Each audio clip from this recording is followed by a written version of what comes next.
Faith makes dreams come true. We must never lose the capacity to dream big dreams. There must be hope in our hearts. We cannot give up in despair. We must press ahead and trust that God, He is for us.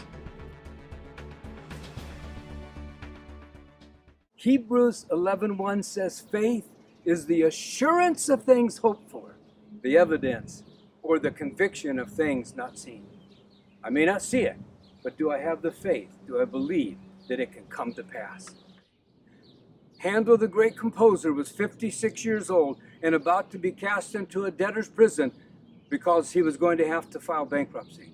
And then he did a concert that was a benefit concert to raise money for struggling people. And it was that concert that he wrote the famed Handel's Messiah. There was a young boy. He would collapse in his father's arms because of asthma. It was as though the breath of life was going to go out of him and he would just cease to exist. It's a terrible experience for the family that loved this boy so much.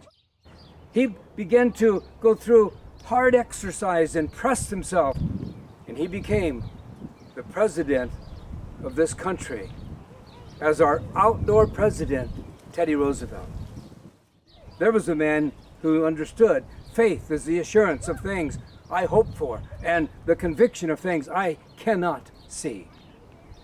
What about Joseph?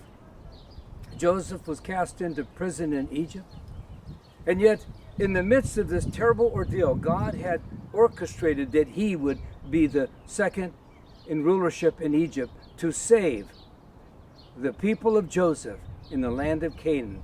That's Jacob and his brothers. We don't know the trials that we face and how they will always come out.